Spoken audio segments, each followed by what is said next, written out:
every aspect of every puppet has so many different options and choices. There's a process for everything. Really, you're trying to figure out what is going to make the whole world of the movie right, what is right for the story, what is working with the voices, and also what fun can you have with it.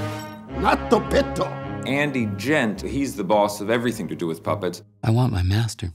From here at the Puppet Workshop, we're responsible for delivery of puppets, making them, and we've got on this nearly 900 characters, several thousand faces that have been sculpted, moulded, painted, all have been done by hand. The largest number of puppets created by hand, so that's crafted out, that's not using 3D printing for a stop-motion film.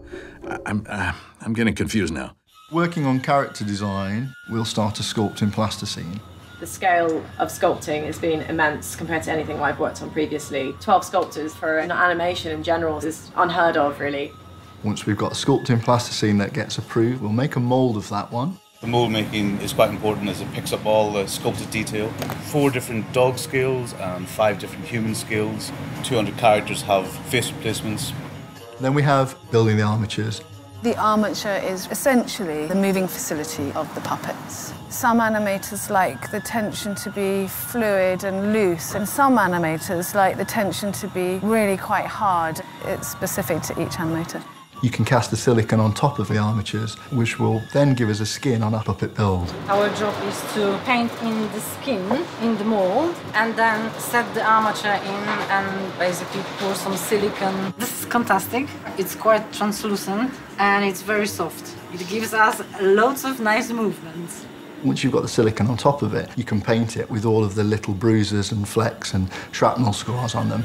Everything that we do in here is the stuff that gets seen on the screen. Painting the Tracy freckles, copying by eye just with a little paintbrush. 297 freckles on each face. I've actually painted over 22,000 freckles on Tracy alone on this job. Why'd you do it? Once it's painted, you can punch the hair in one at a time to cover the head. We get a needle and take each individual hair and punch it in. Because they're replacement faces and sometimes replacement wigs, we'll have to replicate that exactly on every face and every head. Or the dogs. Well, we're using real fibres. They come from sheared animals. Mohair and alpaca. We've probably punched into the millions of individual hairs into these dogs. Wes really is interested in costume. We've got to find an amazing collection of fabrics. With stop motion, the cloth has to stop for the camera to shoot and then move again.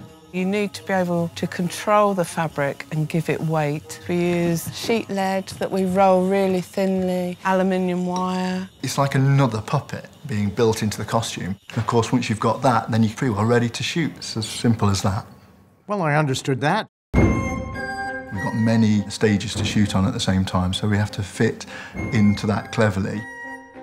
There's only one Bill Murray. I was the lead mascot for an undefeated high school baseball team. And there's only one Scarlett Johansson. That's none of your business. So you can only shoot him one at a time, whereas we're trying to shoot 12 at a time on 12 different sets, and then also in 5 scales. Wow!